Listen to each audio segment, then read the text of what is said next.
Budget सत्र से पहले जो चुने हुए प्रतिनिधि हैं यानी विधायक हैं, वो अपने क्षेत्र से संबंधित विकास कार्य से जुड़े हुए विषयों पर अपनी बात कर सके और बात करने के साथ साथ में कि मेरी इस बार मेरे विधानसभा क्षेत्र में प्राथमिकताएं क्या हैं, पीडब्ल्यूडी में कौन सी सड़कें बननी चाहिए, पीडब्ल्यूडी में हमको कौन सा पुल बनना चाहिए, कौन सा भवन बनना चाहिए, आईपीएच में कौन सी स्कीम्स बननी चाहिए। क्योंकि जनप्रतिनिधि होने के नाते एक चुने हुए विधायक के पास जमीनी जानकारी होती है और उस जानकारी के आधार पर लोगों के साथ में जनप्रतिनिधि वहां पर जो और होते हैं, जो पंचायती राज संस्थाओं के चुने हुए प्रतिनिधि होते हैं, उनके माध्यम से जो सुझाव आते हैं कि हमारे इस इलाके के लिए इस योजना के माध्यम से आप अपनी बात विधायक प्राथमिकता में कहते हुए बजट का प्रावधान करें।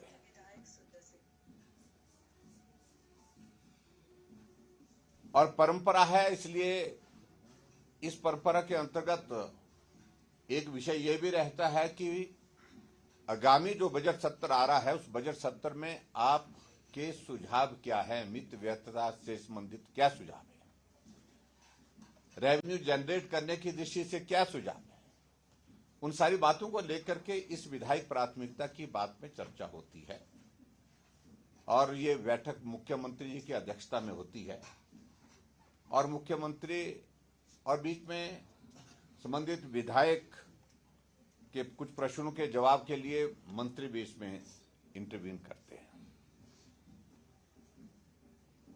पिछले 2 वर्षों से हिमाचल प्रदेश में कांग्रेस पार्टी की सरकार है और 2 वर्षों से जो हमारे चुने हुए विधायक ऑपोजिशन के विशेष तौर से जिनका मैं जिक्र करना चाहूंगा, परंपरा के हिसाब से उसका पालन करते हुए विधायक प्राथमिकता की बैठकों में जाते रहे। लेकिन हमें इस बात को लेकर के अफसोस है कि 2 वर्ष के कार्यकाल में ऑपोजिशन के विधायकों की डीपीआर बनने की प्रोसेस अधिकांश जगह पर हुई ही नहीं है। मैं अगर अपनी ही बात कहूं, बाकी अगर विधायक अपने अपने क्षेत्र की बात कहना चाहेंगे तो मैं कहूंगा कि वो भी कह सकते हैं कि 1-2 स्पेसिफिक इश्यूज को लेकर के जो हमने प्राथमिकता दी है, पीडब्ल्यूडी में दी है, आईपीएच में दी है, उसकी डीपीआर बनाने की प्रोसेस ही शुरू नहीं हुई है और 2 वर्ष कार्यकाल कांग्रेस का पूरा हो चुका है, कांग्रेस की सरकार का पूरा हो चुका है। ये तीसरी विधायक प्राथमिकता की बैठक है। जब आपको डीपीआर ही नहीं बनानी है तो निश्चित रूप से उसके बाद फिर विधायकों के कहने पर काम कैसे होंगे। और उससे आगे बढ़कर के एक और चीज को लेकर के हिमाचल प्रदेश में एक नई परंपरा शुरू कर दी कि डीपीआर जो बन करके तैयार हो भी गई है पिछली, उसमें भी लिस्ट बना करके मुख्यमंत्री के सामने प्रस्तुत की जा रही है कौन सी डीपीआर हमको नाबार्ड के सामने पेश करनी है, नाबार्ड को फॉरवर्ड करनी है।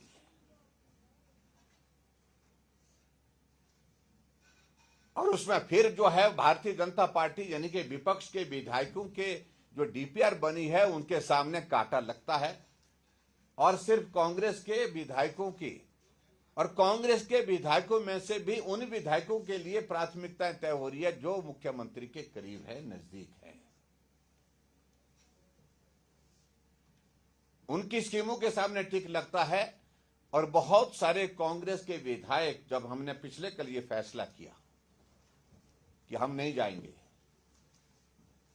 तो कांग्रेस के भी बहुत सारे विधायक ऐसे हैं जो संपर्क कर रहे हैं कि हमारी भी स्थिति ऐसी ही है जैसी स्थिति आपकी है। मैं समझता हूं ये बहुत दुर्भाग्यपूर्ण है। जब मुख्यमंत्री विपक्ष में हुआ करते थे तो विधायक इंस्टीट्यूशन की बहुत लंबी लंबी बातें करते थे। विधायकों के लिए ये होना चाहिए, विधायकों के लिए वो होना चाहिए, विधायकों के जो प्रेरोगेटिव जो है उनको स्ट्रेंथन करना चाहिए, हमको एक मंच पर सारी चीजों को छोड़ करके काम करना चाहिए। लेकिन बहुत निराशा है, बहुत दुर्भाग्यपूर्ण परिस्थिति है हमारे सामने। अगर विधायक इंस्टीट्यूशन को पूरी तरह से बर्बाद अगर किया है तो वर्तमान की सरकार में हुआ है। हम विधायक चुने हुए हैं, लेकिन विधायक होकर के भी हम डिप्टी कमिश्नर को लिखते हैं कि मेरे विधानसभा क्षेत्र की इस स्कीम के लिए आप पैसा स्वीकृत करिए, लेकिन हमारे कहने पर पैसा स्वीकृत होता नहीं है। जो कहीं चुनाव में नहीं जीते हैं, जिनने कहीं ने चुनाव भी नहीं लड़ा है, अगर चुनाव लड़ा है तो चुनाव हारे हैं, उनके लिए वो भी स्पेसिफिक होकर के कांग्रेस पार्टी में भी एक एक विधानसभा क्षेत्र में 3-3 4-4 नेता हैं, लेकिन जिस का नाम सुक्खू जी ने डिप्टी कमिश्नर को यहां से भेजा है कि इस विधानसभा क्षेत्र में अमुक कांग्रेस के इस नेता के कहने पर काम होंगे, बाकियों के कहने पर काम नहीं होंगे, उस प्रकार से पैसा स्वीकृत किया जा रहा है। एक तरह से विधायकों को अपमानित करने का यह क्रम जो है लगातार चला हुआ है। और हम जाते हैं इस बात को लेकर के हैरान होते हैं, कांग्रेस के वो लोग जो किसी दायित्व पर, सरकारी दायित्व पर नहीं है,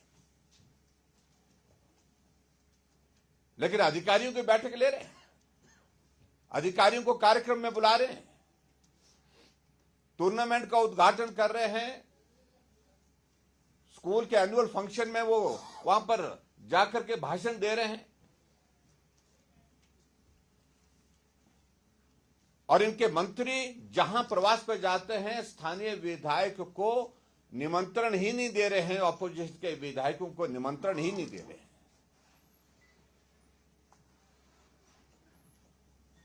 हम भी सरकार में 5 वर्ष रहे तो 5 वर्षों में हमने एक चीज को देखा, जहां मंत्री जाता था हमारे चुने हुए विधायकों को, वहां पर चाहे कांग्रेस पार्टी का है, उनको सूचना जाती थी, कार्ड जाता था, इनविटेशन जाता था प्रोग्राम का, उसके बाद उनको आने के लिए आग्रह भी करता था। कई जगह तो मंत्री और मैं व्यक्तिगत रूप से भी जहां जाता था वहां उनको बुलाने के लिए, निमंत्रण के लिए फोन करता था, लेकिन ये परंपरा ही समाप्त हो गई। लोकतांत्रिक मूल्य की अगर हम बात कहें तो मैं समझता हूं कि इससे बड़ा दुर्भाग्यपूर्ण परिस्थिति हमने आज से पहले नहीं देखा। हम पिछले कई सालों से व्यवस्थाओं का दौर देख रहे हैं, लेकिन विधायकों के लिए हमेशा, विधायक के लिए मुख्यमंत्री के दिल में, क्योंकि ये मेरे बराबर का, क्योंकि मैं भी एक विधायक हूं, मुख्यमंत्री भी विधायक होता हूं, मैंने इस भाव को हमेशा रखा। उनके कहने पर जो किया जा सकता है, जो जनहित के जो मुद्दे होते थे, उन मुद्दों को समाधान करने की दृष्टि से हमेशा हमने काम करने की कोशिश की है। ऐसी परिस्थिति में मैंने अपने विधायक दल के सब साथियों के साथ बात की और चर्चा करने के बाद हमारे सभी विधायकों का एक मत से एक फैसला था, और ये फैसला ये था कि जितना अपमानित विधायक इस वर्तमान सरकार के कार्यकाल में हुआ है, चाहे वो विधानसभा क्षेत्र के अंतर्गत सरकारी कार्यक्रमों में उनकी अनदेखी करना, अगर कोई विधायक मंच पर चला भी जाता है, मुख्यमंत्री या मंत्री की उपस्थिति में उनको जलील किया जाता है। बंजार विधानसभा क्षेत्र में तांदी के गांव में आग लग गई, मुख्यमंत्री जी वहां गए, वहां के विधायक सुरेंद्र शौरी जी ने कहा कि मैं भी 2 शब्द बोलना चाहता हूं, लेकिन कांग्रेस का एक नेता था जिसका नाम भाषण देने के लिए वहां पर रख दिया गया था, लेकिन बाद में मुख्यमंत्री ने कहा कि कोई नहीं बोलेगा। विधायक को बोलने का मौका नहीं दिया। इतना बड़ा हादसा हुआ, उस हादसे में विधायक मुख्यमंत्री के सामने अपने क्षेत्र की बात को रखने के लिए वहां पर उपस्थित था, लेकिन उसके बावजूद उनको बोलने का मौका नहीं दिया गया। मैं समझता हूं यह दुर्भाग्यपूर्ण परिस्थिति है। मैं इसलिए इस बात का मैं जिक्र कर रहा हूं। मैं आदरणीय धूमल जी के सरकार के दौरान में मैंने एक नहीं अनेकों जगह मंच पर देखा, अगर विधायक सरकारी कार्यक्रम में आया तो सरकारी कार्यक्रम में वो बोलता था मंच से। मैं वीरभद्र सिंह जी को भी देखता था। मेरे विधानसभा क्षेत्र में वीरभद्र सिंह जी आए, मैं उनके स्वागत करने के लिए गया। स्वागत करने के बाद मैं अपने गाड़ी की तरफ मुड़ने लगा तो उन्होंने कहा आप कहां जा रहे हैं? मैंने कहा कि आपका कार्यक्रम जो रखा गया है उस कार्यक्रम में आपने आपके यहाँ के स्थानीय लोगों ने कहा कि कांग्रेस का महासम्मेलन है, इसमें तो हम कैसे जाएंगे? बोलते कुछ नहीं, बोलता आप आइए गाड़ी में बैठिए। पकड़ करके गाड़ी में बिठाया और वहां पर कार्यक्रम में भी पहुंचाया और वहां पर भाषण देने के लिए भी बोला। सरकारी कार्यक्रम नहीं है। इसलिए मुझे लगता है कि विधायक कितनी बार अपमानित होगा, कहां कहां अपमानित होगा। मैं अपने विधानसभा क्षेत्र का उदाहरण देता हूं। मैंने हॉर्टिकल्चर और फॉरेस्ट्री का एक कॉलेज खोला अपने विधानसभा क्षेत्र में। 205 बीघा जमीन दी, सुप्रीम कोर्ट से फॉरेस्ट की क्लियरेंस लाई और उसके बाद 10 करोड़ रुपए दे करके मैंने उसके एक ब्लॉक का, एडमिनिस्ट्रेटिव ब्लॉक का शिलान्यास किया। टेंडर हुआ, टेंडर अवार्ड हो गया, लेकिन तब तक के लिए सरकार कांग्रेस की बन गई और कांग्रेस की सरकार बनने के बाद आदेश हुआ कि यह टेंडर जो है रोक दिया जाए। टेंडर रोक दिया गया। 2 साल बीत गए। हॉर्टिकल्चर मिनिस्टर को यहां से भेजा गया, तुम जाकर के इंस्पेक्शन करके आओ, वहां से रिपोर्ट उल्टी सीधी बना करके आओ। 4 बैच वहां पर कॉलेज में निकल चुके हैं, उसके बावजूद भी वहां पर काम शुरू नहीं किया। अभी हाल ही में कुछ दिन पहले जो 10 करोड़ रुपए बजट वहां पर दिया गया था, जो टेंडर के लिए, जो पीडब्ल्यू डिपार्टमेंट के पास जमा था, वो पैसा वापस ले लिया। मैंने बतौर मुख्यमंत्री उसका शिलान्यास किया हुआ। ऐसे एक नहीं अनेकों उदाहरण। और उसी तरह से मेरे विधानसभा क्षेत्र के अंतर्गत एक थुनाग में एक पुल है जिसके लिए बजट प्रावधान किया, काम शिलान्यास एज मुख्यमंत्री किया मैंने। और बतौर मुख्यमंत्री शिलान्यास करने के बाद काम शुरू, टेंडर हुआ, टेंडर होने के बाद काम शुरू हुआ, काम शुरू होने के बाद एक अबैटमेंट बन करके जो तैयार हुई पड़ी है 2 साल पहले की। लेकिन जब से सरकार बनी, दूसरे साइड की अबैटमेंट अभी तक जो है उस काम शुरू नहीं किया, उसका पैसा रोक दिया गया।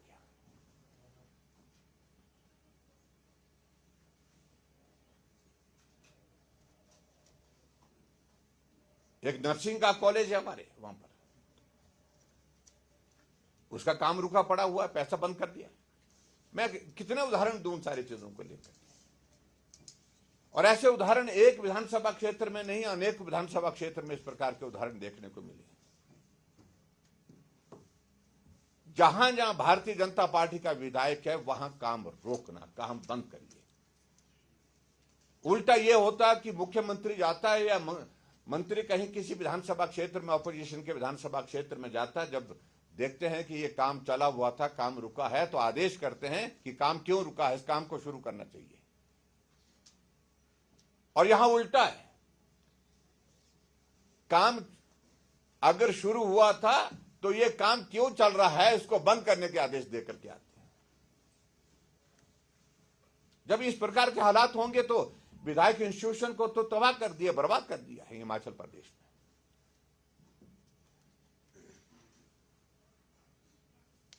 ये पहली बार हिमाचल प्रदेश में हम देख रहे हैं कि विधायकों के ऊपर मामले दर्ज किए गए हैं। 8-8 घंटे तक विधायकों को बिठा करके थाने में वहां पर जो है जलील किया जा रहा है। आज से पहले कभी नहीं हुआ।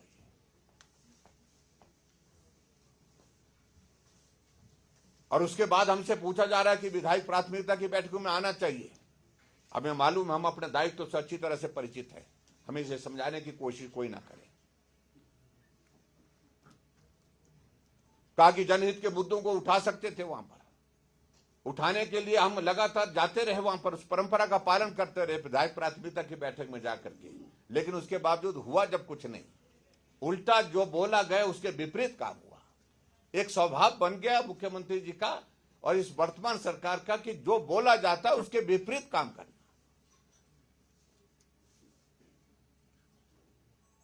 और ऐसी सूरत में हमारी पार्टी के सभी वरिष्ठ नेताओं के साथ में चर्चा करने के पश्चात और पूरे विधायक दल के अपने साथियों के साथ भारतीय जनता पार्टी ने तय किया कि अभी 3 और 4 तारीख को जो विधायक प्राथमिकता की जो बैठकें हैं, जो शिमला में आज से शुरू हुई हैं, हम अब की बार इन विधायक प्राथमिकता की बैठकों में हिस्सा नहीं लेंगे, इसका बहिष्कार करेंगे। और वजह मैंने आपके सामने बड़ी विस्तार से मुझे लगता है कि सारी एक्सप्लेन कर दी है।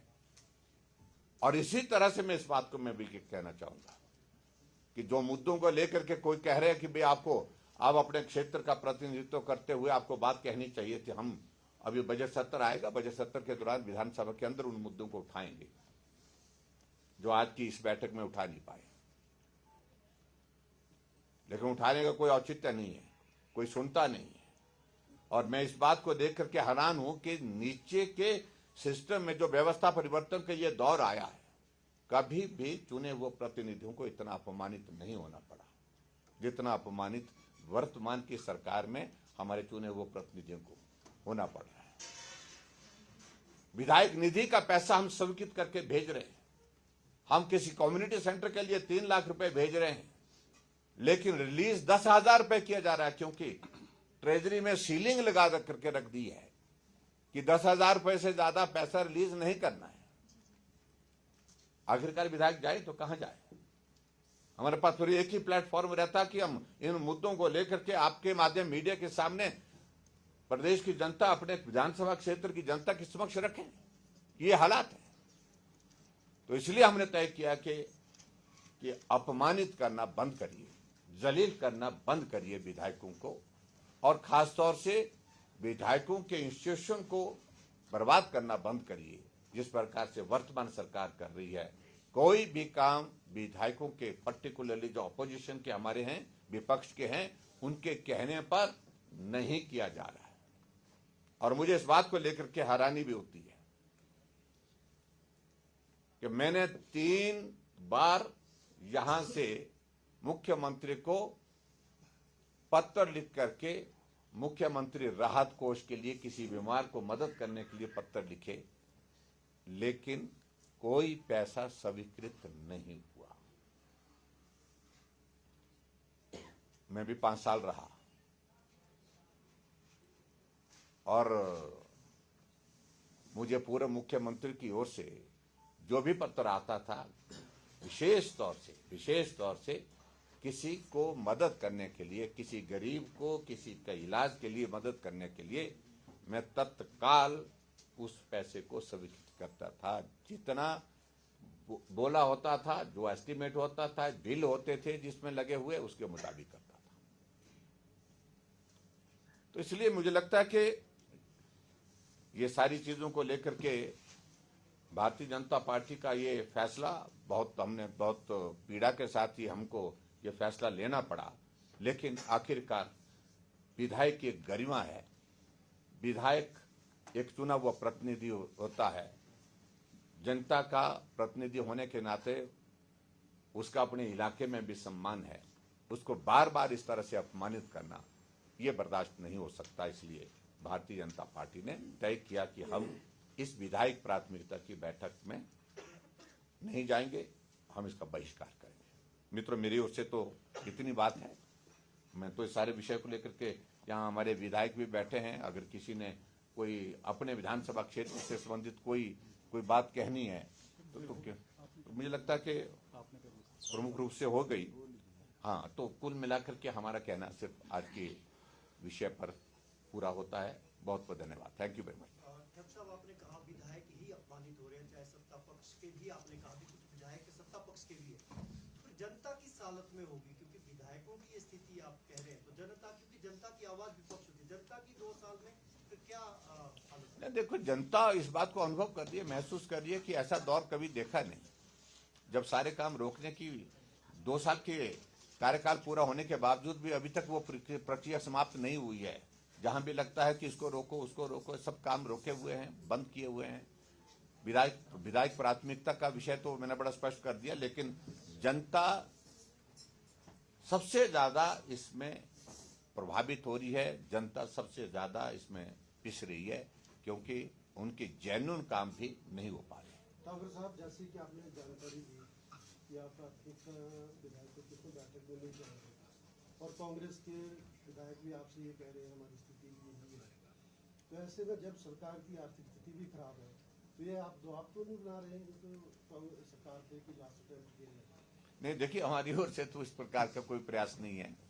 हमारे ना, हमने पहले भी अटेम्प्ट नहीं किया था, वो अटेम्प्ट अपनी ओर से ही हो गया था उनका, जो जिसको बोलते हैं सेल्फ गोल किया था हमने एक तरह का। तो मैं तो यही कहूंगा, हम कांग्रेस पार्टी की सरकार को चलाने का जिम्मा हमारा नहीं है। हमारी भूमिका विपक्ष के नाते है, जहां गलत होगा वह हम बोलेंगे, डंके की चोट पर बोलेंगे, विधानसभा के अंदर बोलेंगे, विधानसभा के बाहर बोलेंगे, लोगों के बीच में बोलेंगे। सर, ये प्राथमिकता बैठकों का तो विरोध किया, लेकिन जो क्या रीजन में प्राथमिकता देंगे, जो 5 प्राथमिकता मांगी प्लानिंग 5। इस सारी बात को लेकर के विधायक दल की बैठक हमारी सेशन के दौरान होगी, तो उस वक्त हम विचार करेंगे देना कि नहीं देना। और सर, परंपरा क्योंकि बहुत पुरानी है, और अगर इसी तरह से विधानसभा की परंपराएं टूटती रहेंगी तो कहीं लगता नहीं कि वैल्यू धीरे धीरे खत्म होती है। देखिए, मैं इस बात को पहले ही कह चुका हूं कि हम बहुत पीड़ा के साथ इस फैसले को लेने के लिए विवश हुए। आज से पहले जब भी विधायक प्राथमिकता की बात होती थी, वहीं पर ही कुछ चीजों को लेकर के जब चर्चा होकर के डायरेक्शन होती थी कि ये काम क्यों रुका है, ये काम क्यों नहीं शुरू हो रहा है, इस सारी चीज को लेकर के डायरेक्शन होती थी, क्योंकि अधिकारी वहीं पर उपस्थित होते थे। लेकिन वर्तमान सरकार में 2 वर्ष के कार्यकाल में विधायक प्राथमिकता में जो डीपीआर जो लिख करके हमने दी हुई है, उसकी कई जगह प्रोसेस ही शुरू नहीं हुई है। तो आखिरकार विधायक वहां पर जाकर के करेंगे क्या? इसलिए विधायकों ने, सब लोगों ने तय किया है कि जब हमारे काम होने ही नहीं है, चाहे हम लिख करके दें, चाहे हम बोल करके आए, लेकिन उसके बावजूद सुनवाई जब नहीं हो पा रही, तो ऐसी सूरत में परंपरा टूटी है। इस बात को हमें भी खेद है, लेकिन परंपरा टूटने की कोई एक व्यवस्था है, वो हमारे सामने, जिसका मैंने जिक्र किया है। सर, यहाँ आप कह रहे हैं कि सरकार साथ नहीं दे रही है विकास के लिए, उधर वो लोग कह रहे हैं कि केंद्र से हमको पैसा नहीं आ रहा है, तो कितना सहमत है सर आप? देखिए, ऐसा है कि प्रदेश में सरकार कांग्रेस पार्टी की 2 सालों से यही रोना रो रहे हैं। मुख्यमंत्री विशेष तौर से इसी बात को जिक्र करते हैं। जब व्यक्ति अपने आप कोई काम नहीं कर पाता है, तो बहुत आसान तरीका होता है कि उसका ठीकरा जो है दूसरे के सिर फोड़ा जाता है। हम देख रहे हैं कि पिछले 2 साल से कांग्रेस की सरकार हिमाचल प्रदेश में है, लेकिन अभी तक रोना यही है कि जयराम ठाकुर ने लोन ले रखा, जैसा कि उन्होंने कोई लोन लिया ही नहीं। जैसे कि कांग्रेस की सरकार जब सत्ता से बाहर 2017 में हुई थी, जैसे वो हमको जो है नो ड्यू सर्टिफिकेट दे करके गई थी कि कोई लेन देन बचा नहीं है, हमने सारा कुछ अदा कर दिया है।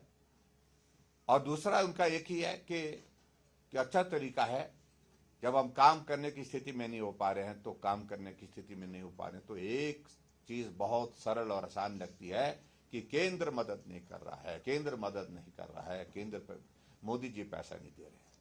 उनको ये जानकारी होनी चाहिए, केंद्र पैसा दे रहा है, और केंद्र की मदद से हिमाचल प्रदेश की सरकार चल रही है, और केंद्र के पैसे का कितना किस प्रकार से दुरुपयोग हो रहा है, इसकी कल्पना नहीं की जा सकती, जो आज से पहले कभी हुआ नहीं। और मैं आपकी जानकारी के लिए बता रहा हूं, चाहे वो रेलवे का है, रेलवे बोर्ड के चेयरमैन को लिखना पड़ा चीफ सेक्रेटरी को कि स्टेट शेयर कम से कम दे, आप जो स्टेट शेयर बनता है उसको जमा करिए, हम अपना पैसा, जो केंद्र का पैसा जितना लगाना था हम लगा चुके, उससे ज्यादा लगा चुके।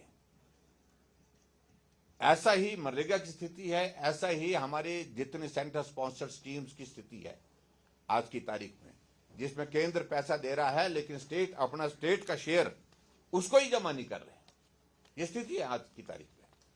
और हैरानी की बात, जब ये इस बात को बोलते हैं, आपकी जानकारी के लिए हिमाचल प्रदेश में सेंटर से जो प्रदेश सरकार के लिए जो स्पेशल असिस्टेंस मिलती है, स्टेट के लिए मिलती है, सेंट्रल असिस्टेंस मिलती है, 1000 करोड़ रुपए से ज्यादा दे चुके हैं।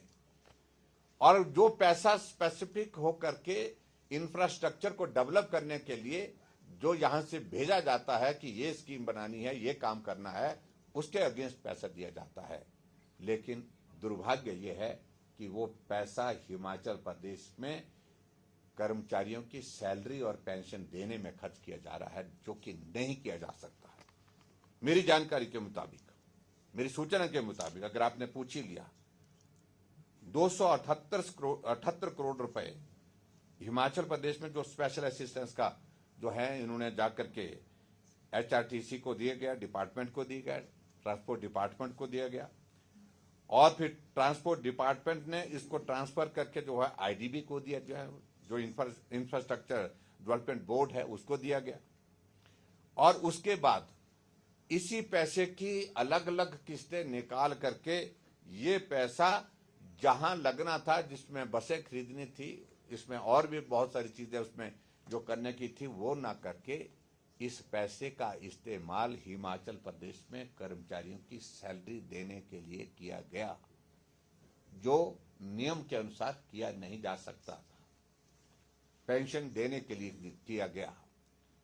और ये सारी चीजों को लेकर के मैं समझता हूं कि एक जगह नहीं, आपकी जानकारी के लिए, जो पैसा यहां पर अलग अलग मदों में केंद्र सरकार से आया है, उस पैसे को भी दाएं बाएं से रूट करके जो है डाइवर्ट करके कर्मचारियों की सैलरी और पेंशन देने में खर्च किया जा रहा है। चाहे वो CRF का पैसा है, चाहे इसके अलावा जो है वो दूसरा पैसा है, चाहे वो जो केंद्र स्पॉन्सर्ड स्कीम्स का आया है, तो उसमें ये स्थिति है। ये तो मैंने उदाहरण आपको बताया कि 278 करोड़ का जो पैसा जो है, जो स्पेशल असिस्टेंस के तहत एक डिपार्टमेंट को दिया गया, उस पैसे को इस प्रकार से कर्मचारियों की सैलरी और पेंशन देने के लिए खर्च किया जा रहा है।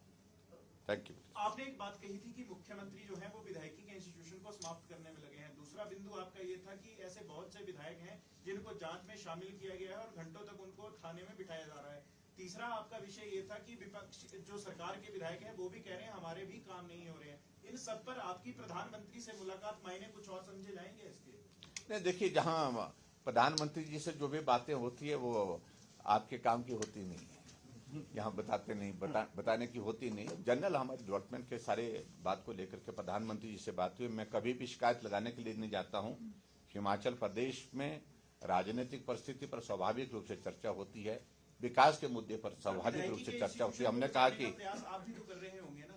नहीं, देखिए, हम इस बात को कह रहे हैं, मुझे लगता है कि इसकी लड़ाई हम प्रधानमंत्री जी के माध्यम से न लड़के हम स्वयं लड़ेंगे इस लड़ाई को। पार्टी अध्यक्ष को लेकर कोई बात हुई है प्राइम मिनिस्टर से? बातें बहुत हुई है, लेकिन जिक्र नहीं करें। जो IAS है उनको लेने से भी मना किया है सरकार ने, इसको किस तरह से देखते हैं? क्या स्टेट को नुकसान होगा या आर्थिक? नहीं, देखो, मैं समझता हूँ कि इसमें कोई बड़ी वाहवाही वाला कोई काम इस प्रकार का नहीं है। हर बार जो हिमाचल प्रदेश को IAS के कितने लोग मिलते हैं, 2 मिलते हैं, 3 मिलते हैं, पीछे कुछ एक बैच में 4 तक भी आए।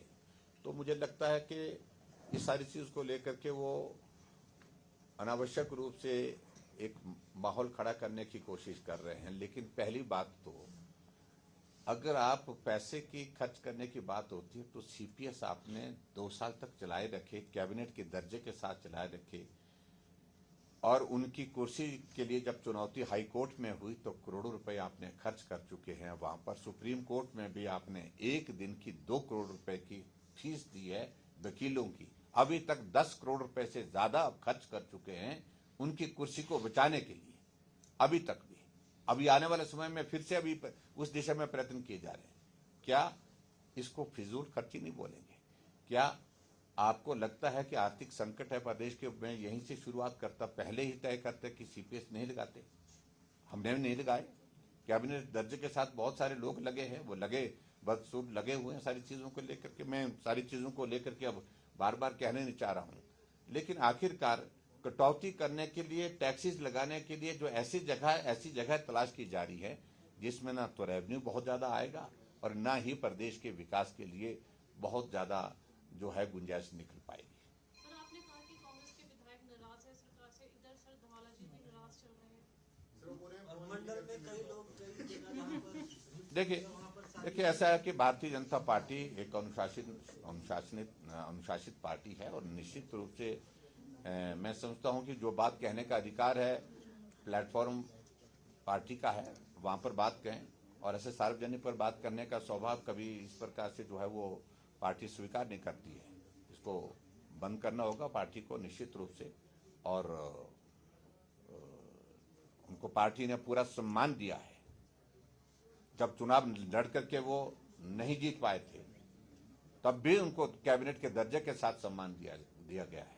थोड़ा उनको संयम करना चाहिए, और मैं इतना ही कहूंगा कि पार्टी के प्लेटफॉर्म पर जब भी बात कहनी है वो कहें, लेकिन सार्वजनिक मंच पर बात करने पर परहेज करना पड़ेगा। सर, जो सेंट्रल फंड की आपने बात की, वो हिमाचल को मिल रहा है आप कह रहे हैं, और जो पैसा है उसका वो सैलरी और पेंशन में दिया जा रहा है आप ये कह रहे हैं, तो सैलरी और पेंशन के लाने पड़ेंगे अभी वर्तमान स्थिति में? बिल्कुल लाले पड़े हैं।